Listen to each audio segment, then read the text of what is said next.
মাননীয় সদস্য শ্রী নৌশাদ সিদ্দিকী, আপনার 8 মিনিট টাইমের মধ্যে থাকবেন। ধন্যবাদ স্যার। আমি আজ যে বাজেটের উপর আলোচনা করতে দাঁড়িয়েছি শুধু স্যার একটি নথি নয়, এটি পশ্চিমবঙ্গের প্রতিটি শিশু, প্রতিটি মায়ের, প্রতিটি প্রবীণ এবং প্রতিটি দরিদ্র।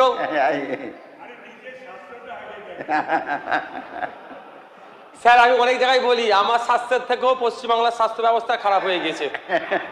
এটাকে স্যার আপনাদেরকে একটু, প্রতিটি শিশু, প্রতিটি প্রবীণ, প্রতিটি মায়ের এবং প্রতিটি পশ্চিমবঙ্গের দরিদ্র পরিবারের জীবন এবং স্বাস্থ্যের সাথে জড়িত। স্যার একটি সভ্য রাষ্ট্রের পরিচয় তার অট্টালিকাকে দিয়ে নয়, তার নাগরিকদেরকে স্বাস্থ্য পরিষেবার মানের উপর নির্ভর করে। যে সরকার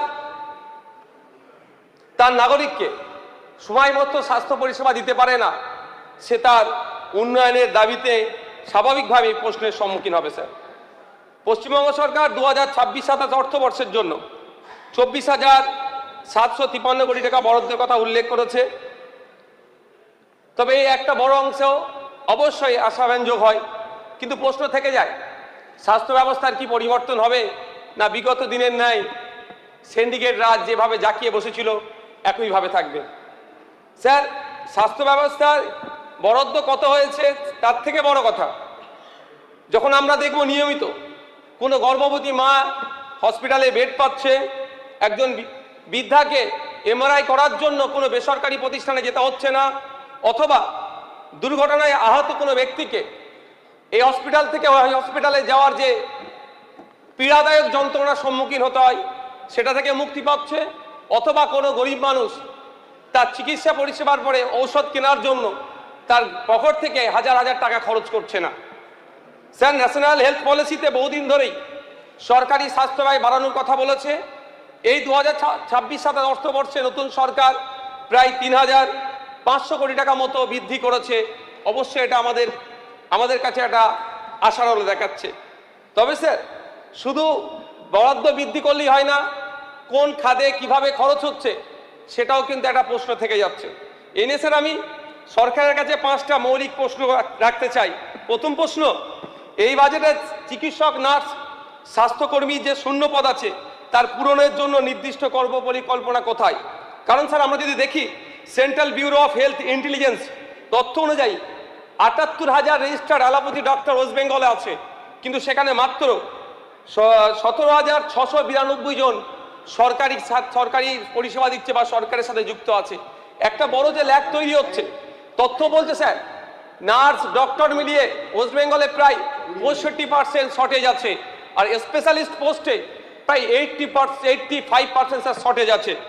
স্যার যদি আমি ডক্টরের রেশিও দেখি, ডক্টর পপুলেশন রেশিও WHO নির্দেশ অনুযায়ী প্রতি 1000 মানুষের একজনের ডক্টর দেখা দরকার, আর আমাদের ওয়েস্ট বেঙ্গলে বিগত 15 বছরের সরকার নীল সাদা রঙের উন্নয়নের বুলি আওড়ে সেখানে পৌঁছে দিয়েছে 1665 জন পিছিয়ে একটা মাত্র ডাক্তার।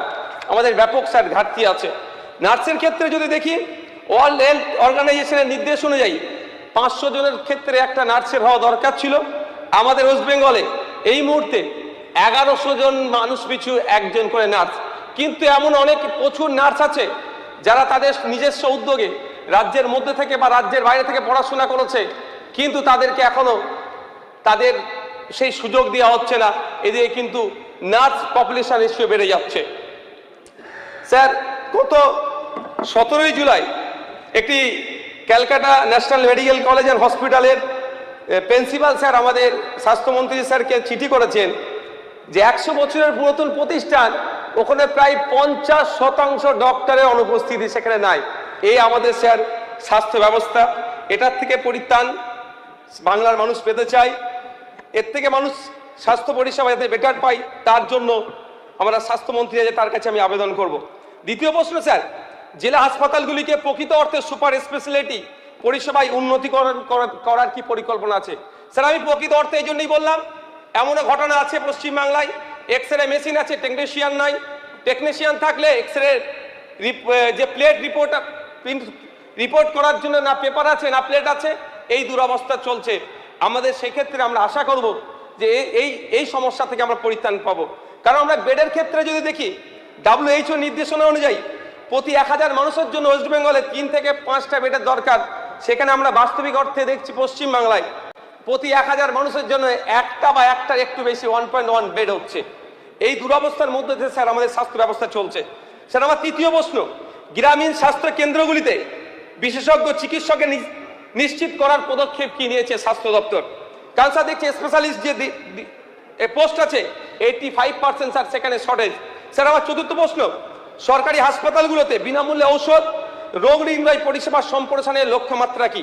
স্যার পঞ্চম প্রশ্ন, বরাদ্দকৃত অর্থ কোথায় কিভাবে খরচ হচ্ছে তার একটা হোয়াইট পেপার জনসম্মুখে আনা হোক। স্যার পরিশেষে, যেহেতু আমার সময় স্বল্প, স্যার আমি দুটো স্যার ডিমান্ড রাখবো। প্রথম ডিমান্ড হচ্ছে স্যার কেন্দ্রীয়ভাবে রেফারেল সিস্টেম করা হোক। এটা মুর্শিদাবাদ, মালদা, দিনাজপুরের মানুষ যখন এখানে চিকিৎসা নিতে আসছে, এখানে বেড না পেয়ে দালালের খপ্পরে পড়ে যাচ্ছে, তা কেন্দ্রীয়ভাবে রেফারেল সিস্টেম ব্যবস্থা হোক। এবং সাথে সাথে আমরা যারা বিধায়ক আছি, আমাদের পরিবারের চিকিৎসা পরিষেবা নেওয়ার জন্য আমরা বেসরকারি উদ্যোগে যাই, এটা আমাদের বন্ধ করা দরকার। কারণ এই ধরনের রিপোর্ট দেখা গিয়েছে বিগত 17তম বিধানসভায় একটি বিধায়ক তার স্ত্রীর সন্তান হয়েছিল, তার সন্তান প্রসবের খরচ 6 লক্ষ টাকা দেখিয়েছিল, পেপার পত্রিকা এসেছিল।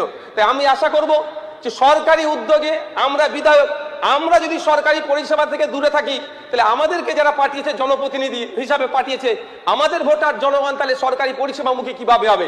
তাই এই বিষয়টি থাকবে স্যার। আর একটা কথা, যে আমাদের বাড়ির মেয়ে, আমাদের বাড়ি কন্যা, স্বাস্থ্যমন্ত্রীকে আমি বলবো আপনি এটা স্পেশাল আরো উদ্যোগ নিন।